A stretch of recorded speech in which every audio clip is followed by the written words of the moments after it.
In the last episode, the crew of Red Dwarf were trapped in Better Than Life, a game that allows them to experience their own personally sculpted paradise. For Lister, paradise is Bedford Falls, where it is always Christmas Eve. For Rimmer, paradise is being the richest man in the world. But Lister's dream has literally been destroyed by a 12-wheeler juggernaut driven by a woman with peroxide blonde hair and 8-inch heels. And Rimmer has been declared bankrupt.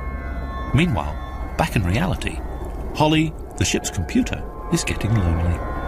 Chris Barry performs episode 2.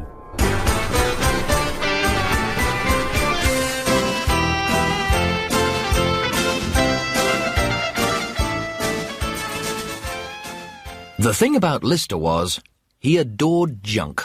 He was a connoisseur of electronic crap.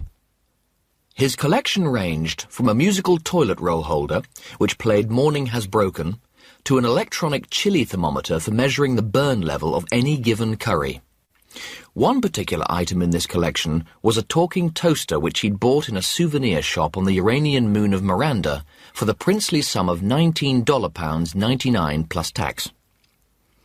Talkie Toaster, trademark patent applied for, was made of deep red plastic and could engage its owner in a number of pre-programmed stimulating breakfast conversations. The trouble with Talkie Toaster, trademark patent applied for, was that it was a rip-off. Talkie Toaster did not fit in with your moods. It was abrasive. It got on your nerves. And this was the reason why. Talkie Toaster, trademark patent applied for, was obsessed with serving toast. Obsessed. And if you didn't require toast on a very regular basis, boy, were you in trouble. Holly had the Scutters drag the toaster out of Lister's locker, fit a new mains lead, and plug it in. This is the deal, Holly said sternly. There's to be no talk whatsoever about toast. The toaster thought for a second. Nah, would you like a muffin? When I use the word toast, I want you to treat it as an umbrella term for all grillable bread products. Muffins, crumpets, tea cakes, waffles, potato farls, buns, baps, barm cakes, bagels. I don't need them, and I certainly don't want to waste any more time talking about them. Do you savvy? Scotch pancake? Offered the toaster. Unplug him. The Scutter glided to the wall socket. You don't understand. It's my raison d'etre. I toast, therefore I am. Well, you're going to have to change, because otherwise it's back in the locker. The toaster sighed and spun its browning knob while it mulled over the proposition. Let me get this straight. If I avoid making any references to certain early morning prandial delights, then you will grant me the gift of existence. Absolutely, said Holly, rather concerned that he didn't know what the word prandial meant.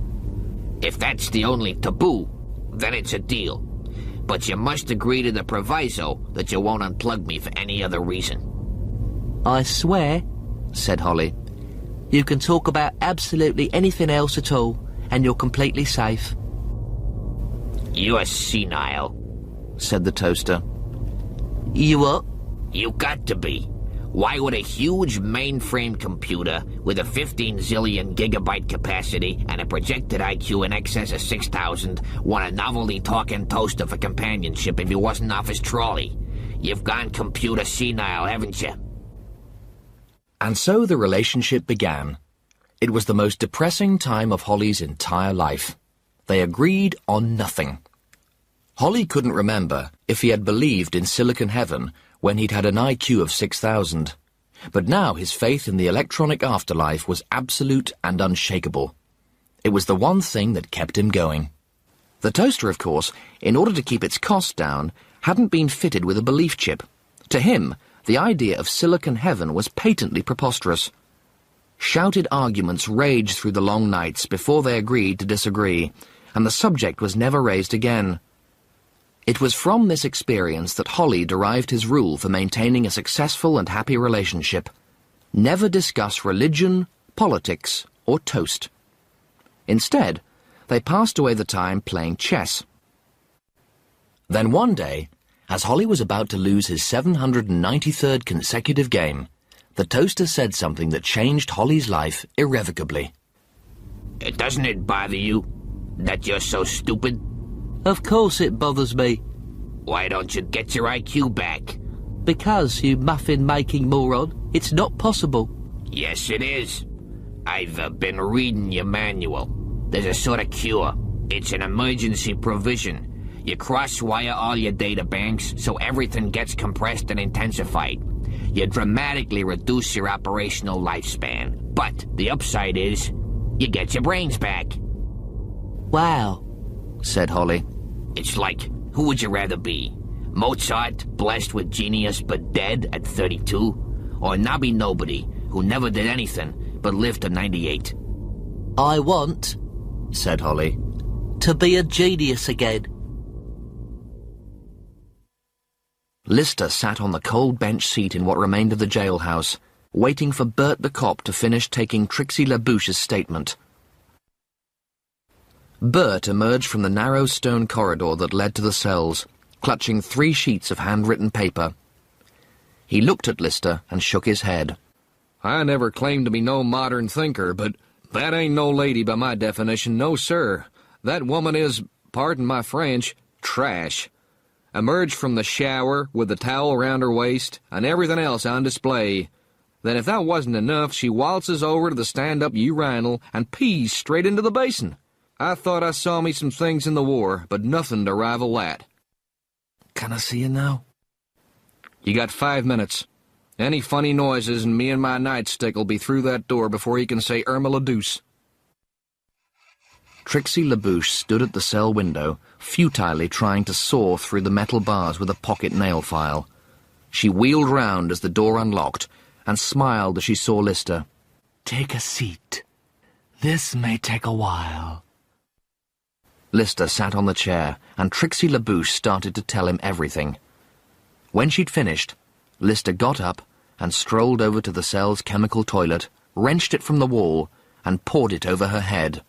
Well, said Trixie, her face stained blue from the Destrol fluid.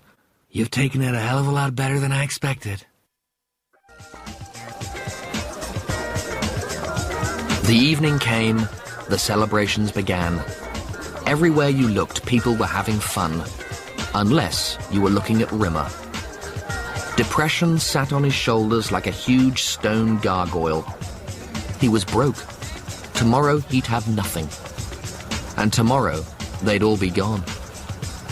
Behind him he heard Juanita's stilettoed rat-a-tat. He helicoptered round and saw her disappearing down a set of stone steps which led to a deserted willow pool. Before he knew it, he was bounding down the steps behind her.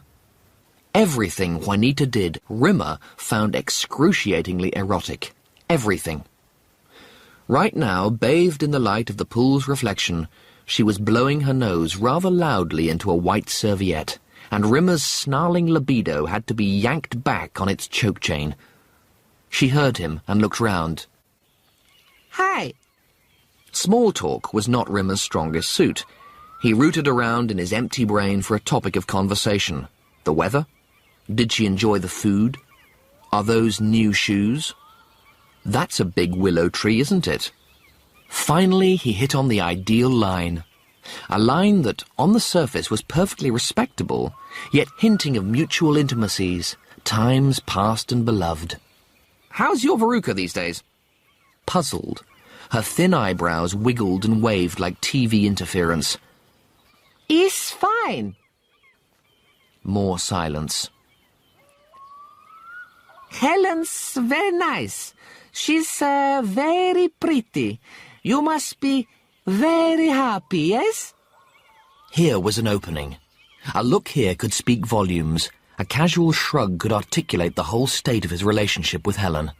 The tiniest, subtlest gesture could tell Juanita everything. He hurled himself to his knees. I want you, he sobbed. I want you right here and now, urgently and completely. I don't care that you're insane. I still love you. She sank to her knees and cradled his head. I'm not insane. Not anymore. Can't you tell? I've had personality surgery. It's all the rage now. Plastic surgery is out. Personality surgery is in. I've had a sense of humour implant. I've had my selfishness tacked, my greed lifted, and my temper tightened. I don't mean to sound conceited, but I've got a genuinely wonderful personality now. And what about Frank? Frank is so sweet, but I love you, my darling, and at last I have the personality you deserve. But you were unfaithful to me so many times, with so many people. I'm different now. I've had my libido shortened. It's normal size now. Suddenly Rimmer stood up. Frank, I have to know, did you make love? No. She smiled tenderly. Rimmer closed his eyes and allowed a smirk to swim to the surface of his face. We had sex many times, but I don't remember one occasion when I could honestly say we made the love.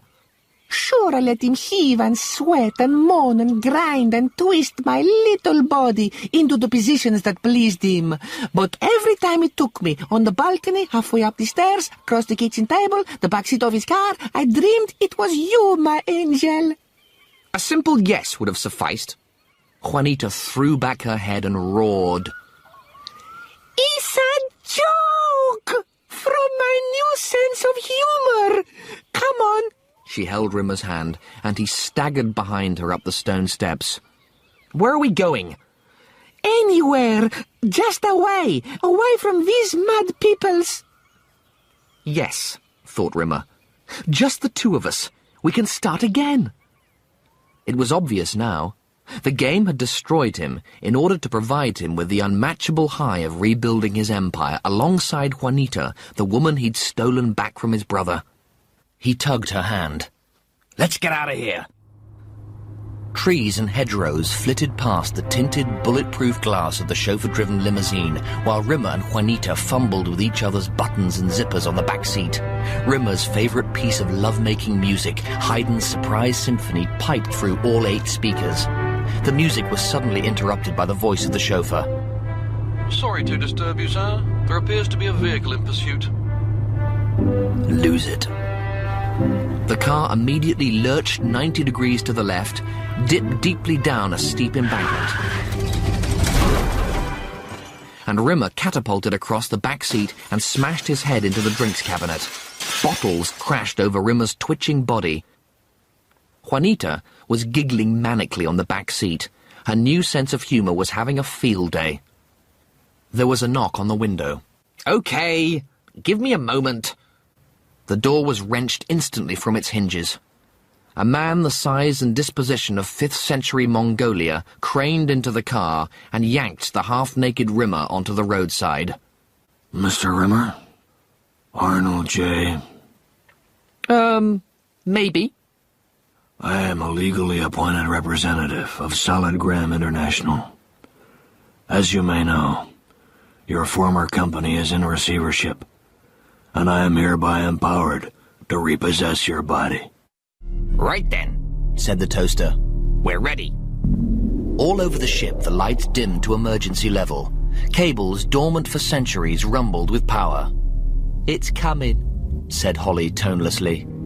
I can hear it. Whatever happens, it's got to be better than being stuck with you. Then it happened. Holly's digital image expanded off the screen in a stunning explosion of colour. He felt as if his whole being had been blown apart and scattered to the corners of the universe. And just as he thought it was abating, the second wave burst into him, smashing him, fragmenting him again. And then there was silence. He opened his eyes. His image was different, larger, more intense, with higher definition. But the greatest difference was in his eyes. His eyes had lost their darting anxiety. They were smiling, benign. Holly was at total peace with himself. He summoned the digital readout of his estimated IQ. Holly's new IQ was 12,368. He was more than twice as intelligent as he'd been at the height of his genius. I know everything, he said without a trace of conceit. He turned his huge, kindly eyes towards the toaster. Ask me anything. Metaphysics, philosophy, the purpose of being, anything. Truly anything, and you will answer? I shall. Very well. Here is my question. Would you like some toast? No, thank you. Now ask me another. The toaster pondered. Would you like a crumpet? No, I would not like a crumpet. Ask me a sensible question, preferably one that isn't bread-related. There isn't anything I want to know that isn't bread-related. Try and think of something. There was a long silence. You want me to ask you one of the biggies, don't you? If by the biggies you mean one of the great imponderables of metaphysics, yes, I do. If, on the other hand, by the biggies you mean would I like a large piece of granary bread or a thick slice from a huge farmhouse loaf, then no, I don't. Okay. Who created the universe? No. A hard one. That is a hard one. No, it isn't. Well, who did it then? Who created the universe? Lister. Dave Lister? The guy who bought me? He's the creator of all things? Yes, said Holly. Now ask me a hard question. But the toaster was still reeling from the news that the creator of all things was Lister, a man with a frighteningly small appetite for hot, buttered toast. If the creator of the universe doesn't like toast, then what's it all about? Ah, Holly beamed. You mean existence. Yes. Why doesn't life make sense? It does. It just seems nonsensical to us because we're travelling through it in the wrong direction. Come on, give me another. You name it, I can tell you. You want to know how to escape from a black hole? Not particularly. But Holly told the toaster anyway. The toaster waited for Holly to finish. Hang on a minute. I have got another question. Why have you got an IQ of 12,368 when the manual said it would return and peak at 6,000? That's a very good question. Holly paused for a nanosecond. There was a miscalculation. You've doubled my IQ, but you've also exponentially reduced my life expectancy. So what's your life expectancy? Holly summoned up the figure from his long-term data relays. It flashed on the screen. 345 years? The toaster whistled. You've misread it. There's a decimal point between the 3 and the 4. 3.45 years.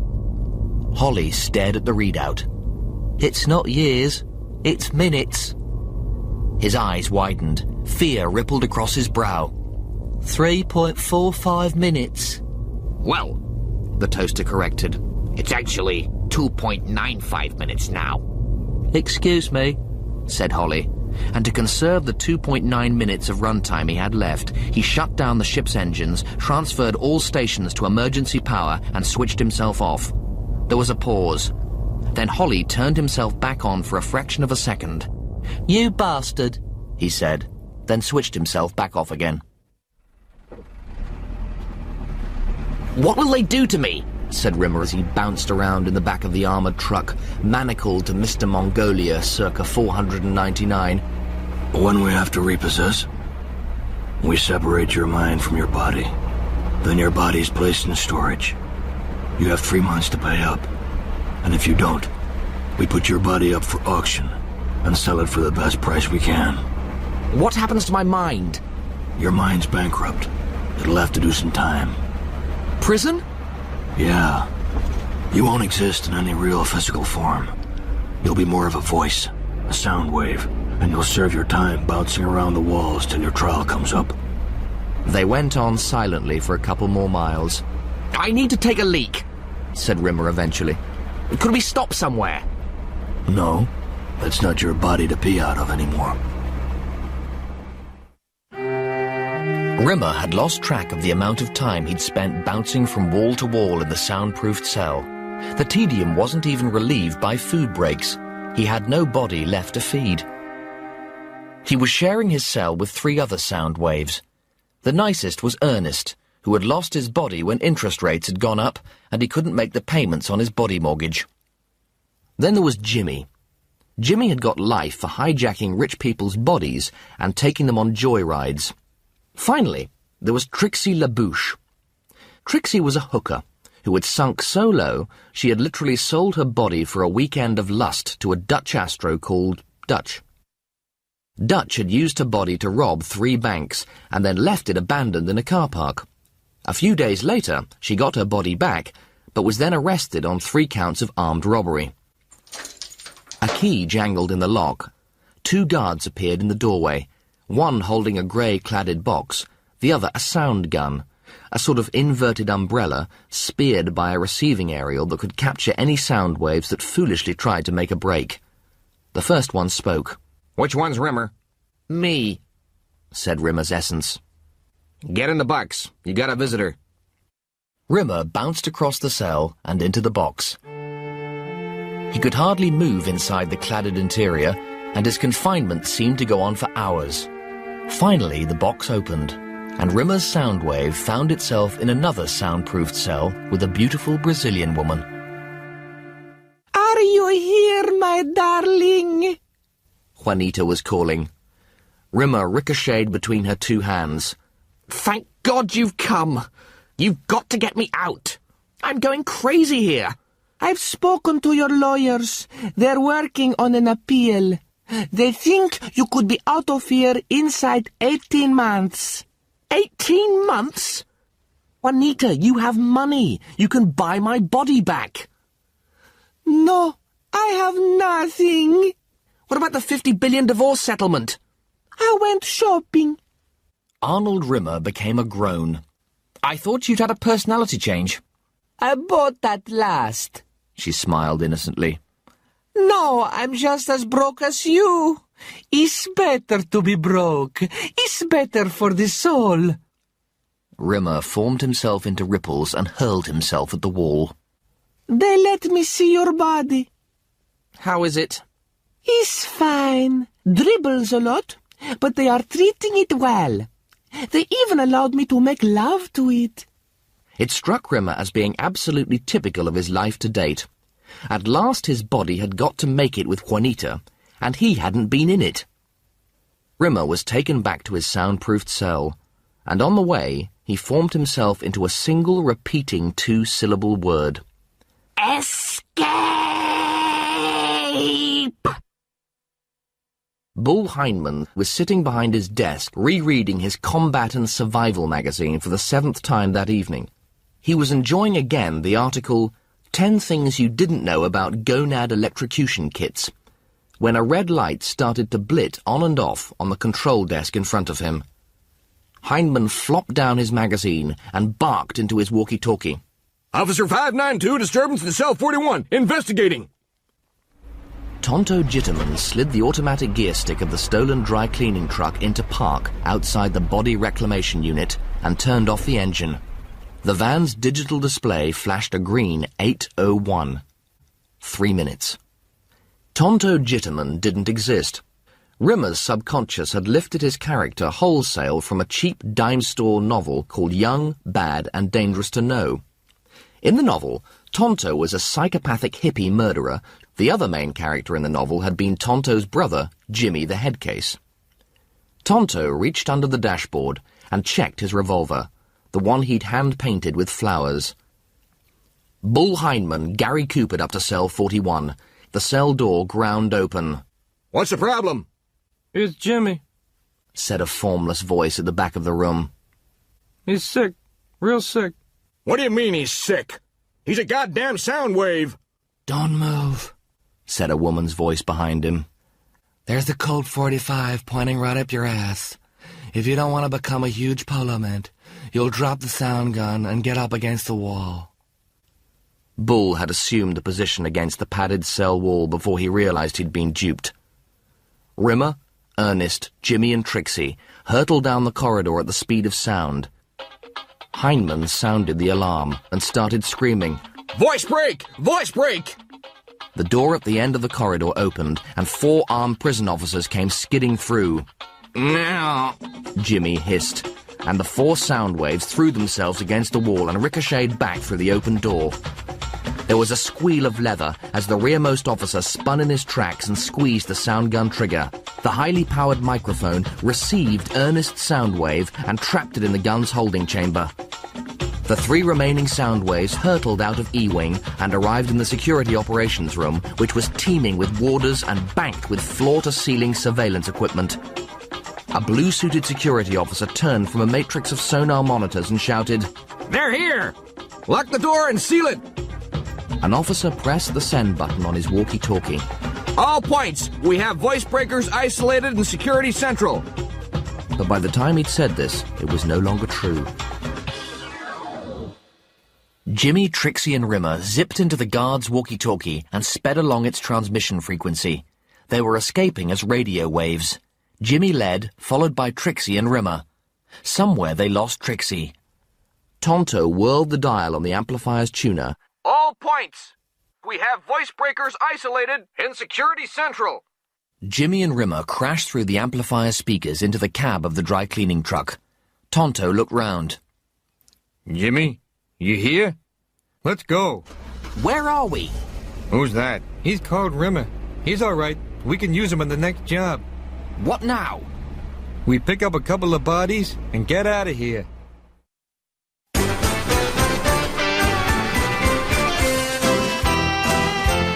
Red Dwarf, Better Than Life, was written by Grant Naylor and performed by Chris Barry. Additional music and effects were by Nick Graham. Technical presentation by John Etchells. Produced by Chris Wallace.